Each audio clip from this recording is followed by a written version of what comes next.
ಚಿಲ್ಲಿಸುವ ಕಾರಂಜಿ ಶೃಂಗಾರ ಈ ಬಾಳಿಗೆ ಆ ಮೋಹವೇ ಸ್ವೀಕಾರ ಸ್ವೀಕಾರ ಸ್ವೀಕಾರ ಸ್ವೀಕಾರ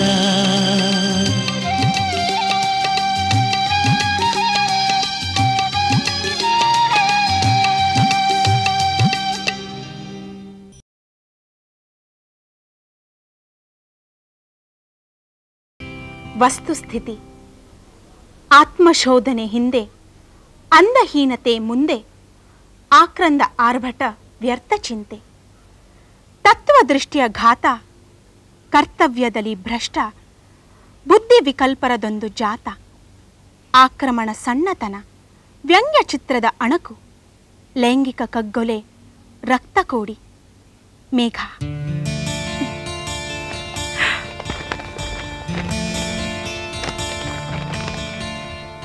ಶೋಷಣೆ ಆಸ್ತಿಯಲ್ಲಿ ಇಲ್ಲ ನಮಗಸ್ತಿತ್ವವು ಜನ್ಮಕ್ಕೂ ದಕ್ಕಿಲ್ಲ ಜನಮಾನ್ಯವು ಹುಟ್ಟಿನಲ್ಲೂ ಹೆಣ್ಣೆಂದರೆ ಹೀಗಳೆವರು ಧನಕ್ಕಾಗಿ ಬಳಸುವರು ತಲೆ ಹಿಡುಕರು ಇವರು ಕೊಲೆಗಡುಕರು ಮೇಘ ಬನ್ನಿ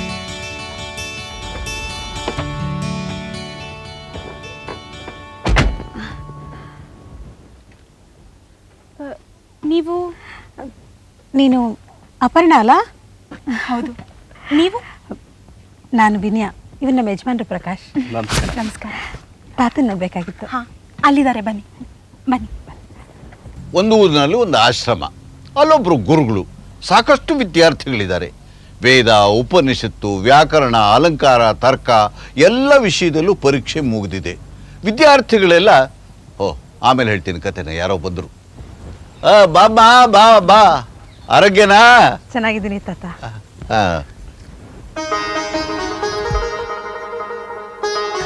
ನೀನು ಕಳಿಸಿದ್ದು ಇನ್ವಿಟೇಷನ್ ಬಂತು, ನೆನಪಿಗೆ ಬರ್ತಾ ಇಲ್ಲಮ್ಮ. 3 ವರ್ಷ ಆಗೋಯ್ತಲ್ಲ. ಏನೋ ಅರ್ಜೆಂಟ್ ಕೆಲಸ ಬಿದ್ದುಬಿಡ್ತಮ್ಮ, ಮದುವೆಗೆ ಬರೋಕ್ಕಾಗಲಿಲ್ಲ. ಪರವಾಗಿಲ್ಲ ತಾತ. ಇವರು ನಿಮ್ಮ ಯಜಮಾನ್ರು, ಗೊತ್ತಾಗಂತೆ. ಕೂತ್ಕೊಳ್ಳಿ ಕೂತ್ಕೊಳ್ಳಿ. ಇವಳು ನಿಮ್ಮ ಬಗ್ಗೆ ತುಂಬಾನೇ ಹೇಳ್ತಿರ್ತಾಳೆ. ಹಾಗಾದ್ರೆ ವಿಷಯ ಎಲ್ಲ ಗೊತ್ತಾ? ಹೌದು. ಅಪರ್ಣ ಅಪರೂಪಕ್ಕೆ ಬಂದಿದ್ದಾರೆ, ಕಾಫಿ ಮಾಡ್ತಾನೆ ಕೊಡಮ್ಮ. ತುಂಬಾ ದಿವಸದ ಮೇಲೆ ನಮ್ಮನ್ನೆಲ್ಲ ನೆನೆಸ್ಕೊಂಡು ಬಂದಿದ್ದೀವಿ. ಬರಲೇಬೇಕಾದ ಸನ್ನಿವೇಶ ಇತ್ತು ತಾತ. ಒಂದು ವಿಷಯದಲ್ಲಿ ನಿನ್ನ ಯಜಮಾನ ನಾನು ಮೆಚ್ಕೋತೀನಮ್ಮ, ಹೊಗಳ್ತೀನಿ. ಯಾಕೆ? ಸತ್ಯ ತಿಳಿದ ಮೇಲೂ ಈತ ನಿನ್ನ ಜೊತೆಲಿ ಅನ್ಯೋನ್ಯವಾಗಿದ್ದಾನಲ್ಲ. ಆಕಸ್ಮಿಕವಾಗಿ ಆದ ಅನಾಹುತಕ್ಕೆ ಯಾರೂ ಕಾರಣರಲ್ಲ ತಾತ. ಹಾಗಂತ ಒಂದು ಜೀವ ಲೈಫ್ ಲಾಂಗ್ ಸಫರ್ ಮಾಡೋಕ್ಕಾಗತ್ತಾ? ನಮಗೆ ಮಕ್ಕಳಾಗಿದ್ರೆ ನಾನು ಇಲ್ಲಿ ಬರ್ತಾ ಇದ್ನೋ ಇಲ್ವೋ? ಏನಪ್ಪ ನೀ ಹೇಳ್ತಿರೋದು? ಅದು ಥ್ಯಾಂಕ್ ಯು.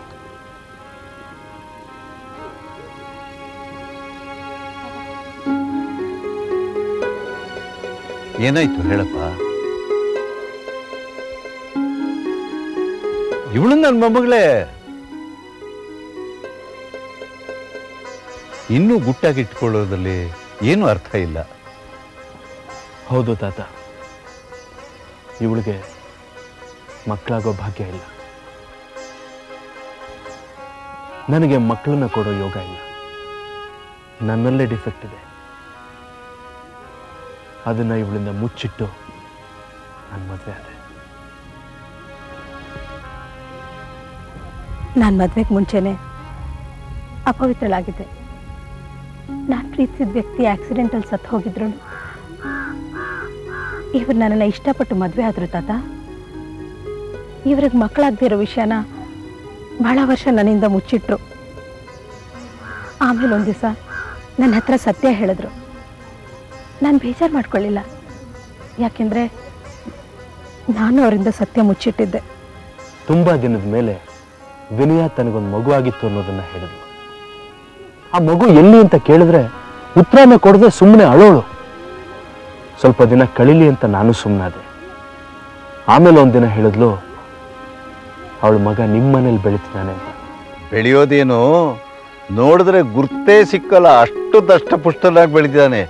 ತುಂಬ ಚೂಟಿ. ನಮ್ಮ ಅಪ್ಪನಿಗೆ ಅವನು ಅಂತಂದ್ರೆ ಪಂಚಪ್ರಾಣ.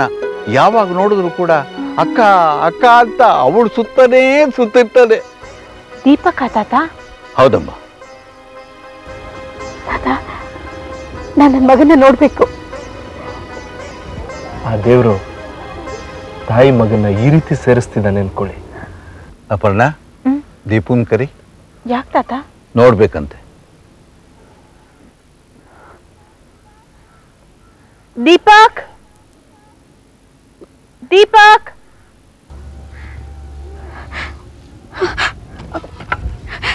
ದೀಪು, ನನ್ ಕನ್ನ ಬಿಡ್ರಿ. ಯಾರ್ರಿ ನೀವು? ದೀಪು, ಇವ್ರು ನಿಮ್ಮ ತಾಯಿ, ನಿಮ್ಮ ತಂದೆ. ನನ್ನಪ್ಪ ಅಮ್ಮನ? ಇಷ್ಟ ದಿನ ಎಲ್ಲಿದ್ರು? ಹಾಗೆಲ್ಲ ಮಾತಾಡ್ಬಾರ್ದಪ್ಪ. ಆಡ್ಲಿ ಬಿಡಿ ತಾತ, ತಪ್ಪು ನಮ್ದು ಇದೆ ತಾನೆ. ಇರೋ ವಿಷಯನ ಹೇಳಿದ್ರೆ ಪಾಪ ಅವನಿಗೆಲ್ಲ ಅರ್ಥ ಆಗುತ್ತೆ. ರೀ, ನಂಗೆಲ್ಲ ಅರ್ಥ ಆಗತ್ತೆ. ಹಾಗನ್ ಬಿಡಪ್ಪ, ನಾನೇ ನಿನ್ ತಾಯಿ, ಇವರೇ ನಿನ್ ತಂದೆ. ನೋಡು, ಇನ್ಮೇಲೆ ನೀನು ಇಲ್ಲಿ ಇರೋದು ಬೇಡ, ನಮ್ಮ ಜೊತೆಲೆ ಬಂದ್ಬಿಡು. ನಿಂದೇ ಮನೆ ಇದೆ. ಇವ್ರು ಯಾಕೆ ಹೀಗೆ ಮಾತಾಡ್ತೀಯಾರ ತಾತ? ಹೆತ್ತ ತಾಯಿಗೆ ನಿನ್ನ ಕರೆಯೋ ಹಕ್ಕಿದೆಯಪ್ಪ. ನೀನು ಅವ್ರ ಜೊತೆಲಿ ಹೋಗ್ಬೇಕು. ಈ ಮಾತನ್ನ ವಾಪಸ್ ತಗೊಳ್ಳಿ ತಾತ. ಹೆತ್ತ ತಾಯಿಗೆ ಮಗುನ್ ಕರ್ಕೊಂಡು ಹೋಗೋ ಹಕ್ಕು ಇರ್ಬೋದು, ಆದ್ರೆ ಅಷ್ಟೇ ಹಕ್ಕು ಸಾಕಿದ ತಾಯಿಗೂ ತಾನಿರೋ ಜಾಗದಲ್ಲಿ ಮಗುನ ಉಳಿಸ್ಕೊಳ್ಳೋ ಹಕ್ಕು ಇರುತ್ತೆ. ಎಳೆ ಮಗುನ ಬಿಟ್ಟು ಹೋಗ್ಬೇಕಾದ್ರೆ ಆ ತಾಯಿ ಕಾಳು ಎಲ್ಲಿ ಹೋಗಿತ್ತು ಅಂತ ಕೇಳಿ ತಾತ. ಏನಮ್ಮ ಹೀಗೆ ಮಾತಾಡ್ತಿದ್ದಿ? ನಾನೇನು ತಪ್ಪು ಮಾತಾಡಿಲ್ಲ ತಾತ. ಇವ್ರಿಗೀಗ ಮಕ್ಕಳಾಗಲ್ಲ ಅಂತ ನಾವ್ ಸಾಕಿ ಬೆಳೆಸಿರೋ ಮಗುನ ಇವ್ರ ಜೊತೆ ಯಾಕೆ ಕಳಿಸ್ಕೊಡ್ಬೇಕು? ದೀಪಕ್ ನಮ್ಗೇನು ಭಾರ ಅಲ್ಲ. ದೀಪಕ್, ನೀನ್ ಹೋಗಿ ಆಟ ಆಡ್ಕೊಳ್ಳೋ. ದಯವಿಟ್ಟು ಹಾಗೆ ಹೇಳ್ಬೇಡಮ್ಮ. ನಮ್ಗೆ ಅವನು ಬೇಕು. ಅದಕ್ಕೋಸ್ಕರ ನೀನ್ ಏನ್ ಕೇಳಿದ್ರು ನಾನು ಕೊಡೋದಕ್ಕೆ ಸಿದ್ಧವಾಗಿದ್ದೀನಿ. ಎಂಥ ಮಾತು ಅಂತ ಆಡ್ತಿದ್ದೀರಾ. ನಮ್ ತಾತ ಅವನನ್ನು ಬೆಳೆಸೋದಕ್ಕೆ 7 ವರ್ಷ ಕಷ್ಟಪಟ್ಟಿದ್ದಾರೆ. ನಾನು ನನ್ನ ಮಗನ್ ಥರ ಕಾಪಾಡಿದ್ದೀನಿ. ಅವನನ್ನು ಬೆಳೆಸೋದಕ್ಕೆ ನಾವು ಪಟ್ಟ ಶ್ರಮ ಅಷ್ಟಿಷ್ಟಲ್ಲ.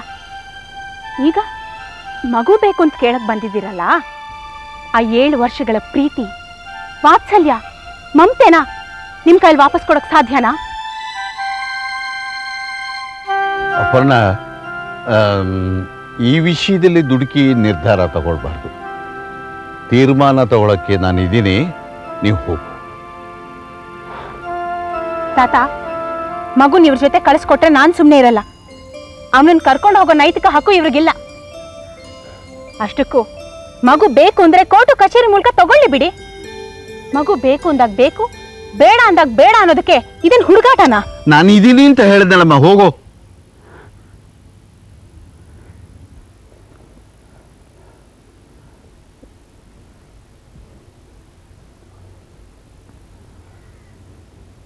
ತಾತ,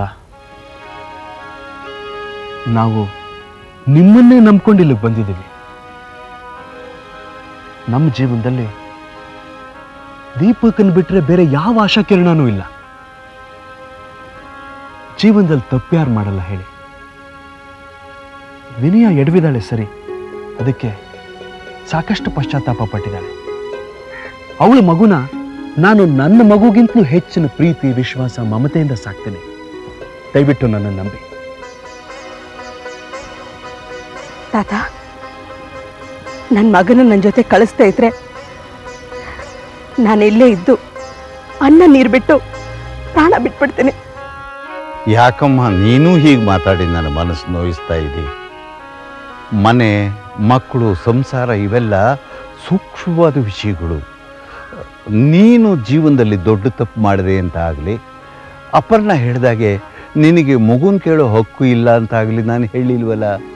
ಇಲ್ಲಿ ರಕ್ತ ಸಂಬಂಧದ ಪ್ರಶ್ನೆ ಇದೆ, ಮಾನವೀಯ ಸಂಬಂಧದ ಪ್ರಶ್ನೆ ಇದೆ. ಒಂದರಿಂದ ಒಂದನ್ನು ಬೇರ್ಪಡಿಸೋದು ಸ್ವಲ್ಪ ಕಷ್ಟ. ಅಪರ್ಣ ದೀಪುನ ತುಂಬ ಹಚ್ಕೊಂಡ್ಬಿಟ್ಟಿದ್ದಾಳೆ.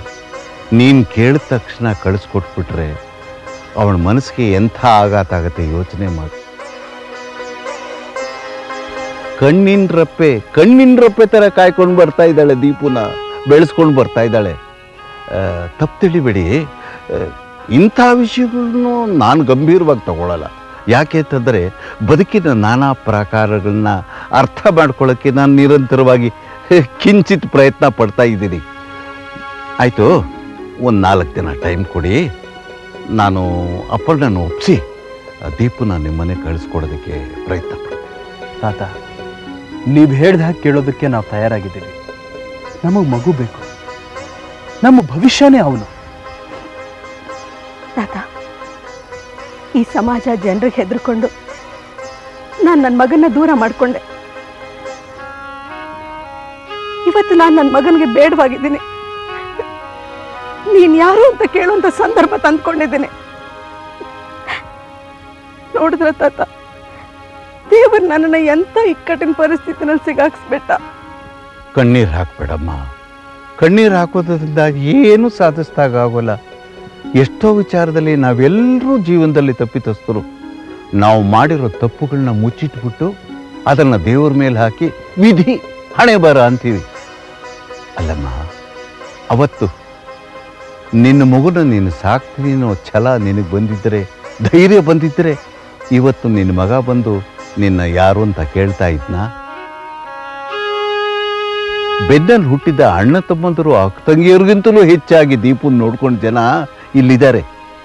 ಅವರುಗಳ ಭಾವನೆಗಳು ಏನೇನು ಅನ್ನೋದು ನಾನು ಅರ್ಥ ಮಾಡ್ಕೋಬೇಕು. ಯಾರಿಗೂ ಬೇಸರವಾಗಿಲ್ಲ ಅನ್ನೋದು ಖಚಿತ ಮಾಡಿಕೊಂಡು ಆ ಸಮಯ ನೋಡಿ ದೀಪುನ ನಿಮ್ಮ ಮನೆಗೆ ಕಳಿಸ್ಕೊಡೋದಕ್ಕೆ ಪ್ರಯತ್ನ ಪಡ್ತೀನಿ. ಸ್ವಲ್ಪ ಟೈಮ್ ಕೊಡಿ. ಆಗಲಿ ತಾತ, ನೀವು ಕರೆಸಿದ ತಕ್ಷಣ ನಾವು ಬರ್ತೀವಿ. ಆದರೆ ದೀಪಕ್ ನೋಡಿ ತಾತ, ನನ್ನ ಮಗ ಅನಾಥ ಅಂತ ಅನ್ನಿಸ್ಕೊಂಡಿರೋನು ಸದ್ಯದಲ್ಲೇ ತಂದೆ ತಾಯಿ ಮಗಳು ಸೇರ್ತಾನೆ. ಧೈರ್ಯವಾಗಿ ಹೋಗ್ಬಿಟ್ಟು ಬನ್ನಿ. ಆಯ್ತು ತಾತ, ನಮಸ್ಕಾರ.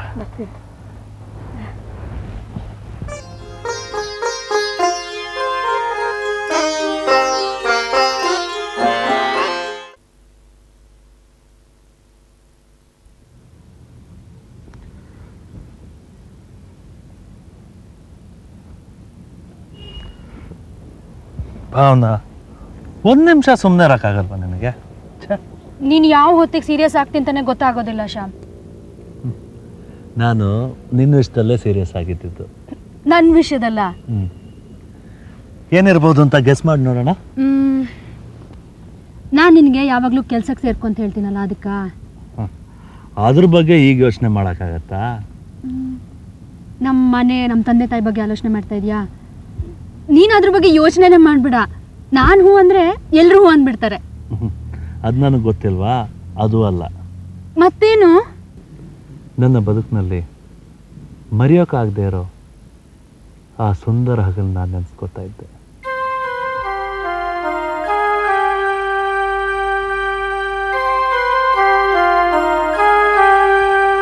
Madam stop.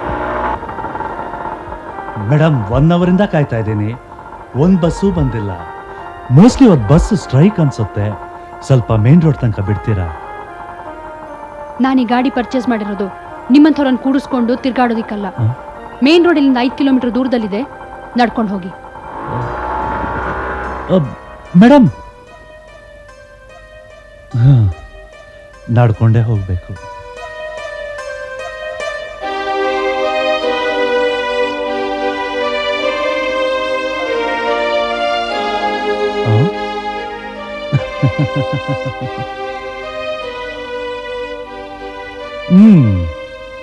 ಸರ್, ಗಾಡಿ ಕೆಟ್ಟು ಹೋಗಿದೆ, ಒಂಚೂರು ಹೆಲ್ಪ್ ಮಾಡ್ತೀರಾ?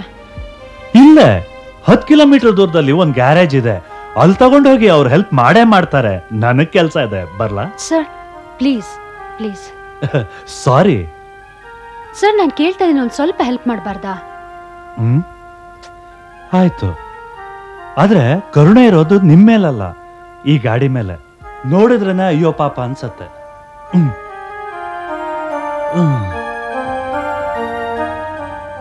ಅವತ್ತೇನೋ ಆ ರೀತಿ ಆಯ್ತು, ನಿಜ. ಆಮೇಲೆ ಅದನ್ನ ಕೋಇನ್ಸಿಡೆನ್ಸ್ ಅಂತಾನೆ ಹೇಳ್ಬೋದಲ್ವಾ? ಕರೆದ್ರೆ ನೀವು ಬರ್ತೀರಾ ಅಂತ ನನಗೆ ನಂಬಿಕೆ ಇರಲಿಲ್ಲ. ನಾನು ಫ್ರೆಂಡ್ಶಿಪ್ಪಿಗೆ ತುಂಬ ಬೆಲೆ ಕೊಡ್ತೀನಿ. ನನ್ನನ್ನು ಫ್ರೆಂಡಾಗಿ ಕನ್ಸಿಡರ್ ಮಾಡಿದ್ದೀರಾ? ಯಾಕೆ ಅನುಮಾನನ? ಅಲ್ಲ, ಬರೀ ಫ್ರೆಂಡ್ ಅಂತನಾ?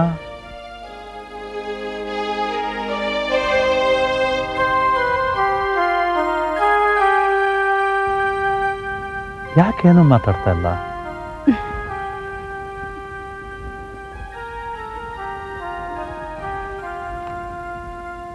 ಏನ್ ಹೇಳ್ಬೇಕು ಅಂತಾನೆ ಗೊತ್ತಾಗ್ತಾ ಇಲ್ಲ.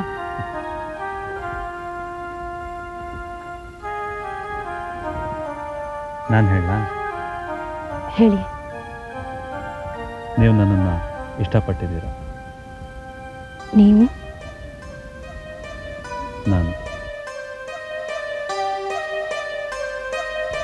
ವೈಯಕ್ತಿಕ ವಿಷಯ ಕೇಳ್ತೀನಿ ಅಂತ ಬೇಜಾರು ಮಾಡ್ಕೋಬೇಡಿ. ಫ್ರೆಂಡನ್ನ ಬಹುವಚನದಲ್ಲಿ ಕರೆದ್ರೆ ಆತ್ಮೀಯತೆ ಇಲ್ಲ ಅಂತ ಅರ್ಥ. ನೀನು ತುಂಬಾ ಜಾಣೆ, ಏನಿದ್ರು ನೇರವಾಗೇ ಹೇಳ್ಬಿಡ್ತೀಯ. ನೀವು ಅಷ್ಟೇ. ಬಹುವಚನದಲ್ಲಿ ಆತ್ಮೀಯತೆ ಇರಲ್ಲ ಅಂತ ಈಗಷ್ಟೇ ನೀನೇ ತಾನೇ ಹೇಳಿದ್ದು. ಒಪ್ಪಿಗೆ ಇರ್ಲಿಲ್ಲ, ಸಿಕ್ತಲ್ಲ. ಇನ್ಮೇಲಿಂದ ನೀವು ನೀವಲ್ಲ, ನೀನು. ಅದಕ್ಕೆ ನಿನ್ನನ್ನ ಜಾಣೆ ಅನ್ನೋದು. ಅದೇನೋ ವೈಯಕ್ತಿಕ ವಿಷಯದ ಬಗ್ಗೆ ಮಾತಾಡ್ತಾ ಇದ್ದೆ. ನಿನ್ನ ಫ್ಯಾಮಿಲಿ ಬ್ಯಾಕ್ಗ್ರೌಂಡು ತಿಳ್ಕೊಳ್ಳೇಬೇಕಾ? ಅದರ ಅವಶ್ಯಕತೆ ಇಲ್ಲ, ಆದರೆ ನನ್ನ ಬಗ್ಗೆ ನಿನಗೆ ಹೇಳಬೇಕಲ್ಲ, ಅದಕ್ಕೆ ಪೀಠಿಕೆ. ನಾನು ನಿನ್ನನ್ನು ಇಷ್ಟಪಟ್ಟಿದ್ದು ನಿನ್ನ ಫ್ಯಾಮಿಲಿ ಬ್ಯಾಕ್ಗ್ರೌಂಡನ್ನಲ್ಲ. ಆದರೂ ಗೊತ್ತಿರಬೇಕಲ್ಲ. ತಿಳ್ಕೊಂಡಿದ್ದೀನಿ. ಹಾ, ನನ್ನ ಬಗ್ಗೆನಾ? ನೀನು ನಿನ್ನ ತಾಯಿ ಇಬ್ಬರೇ ಇರೋದು. ನಿಮ್ಮ ತಂದೆ ಸ್ಕೂಲ್ ಟೀಚರ್ ಆಗಿದ್ರು, ಆದರೆ ಈಗಿಲ್ಲ. ನಿಮ್ಮ ತಂದೆ ನಿನ್ನನ್ನು ನನಗೆ ಮದುವೆ ಮಾಡಿಕೊಡ್ತಾರಾ? ಯಾಕೆ ಕೊಡಲ್ಲ? ಅಲ್ಲ, ಅವ್ರ ಎದುರಿಗೆ ನಾನೊಬ್ಬ ಸಾಮಾನ್ಯ ಮನುಷ್ಯ. ಓಹೋ, ನನ್ನ ಫ್ಯಾಮಿಲಿ ಬ್ಯಾಕ್ಗ್ರೌಂಡ್ ಬಗ್ಗೆ ಎಲ್ಲ ತಿಳ್ಕೊಂಡ್ಬಿಟ್ಟಿದ್ಯಾ? ಎಷ್ಟೇ ಆದರೂ ನೀನು ಇಷ್ಟಪಟ್ಟು ಹುಡುಗ ಅಲ್ವಾ? ನಮ್ಮಿಬ್ಬರಲ್ಲಿ ಕೆಲವೊಂದು ವಿಚಾರಗಳಲ್ಲಾದರೂ ಹೊಂದಾಣಿಕೆ ಇರಲೇಬೇಕಲ್ಲ. CID ಕೆಲಸನೂ ಮಾಡ್ತೀಯಾ? ಒಂದೊಂದ್ಸಲ ಅನಿವಾರ್ಯ ಆಗತ್ತಲ್ಲ. ಈಗ ಅನಿವಾರ್ಯ ಆಗಿರೋದು ಬೇರೆ. ಏನು? ನಿನ್ಗೊಂದು ಕೆಲಸ. ಪ್ರೀತಿ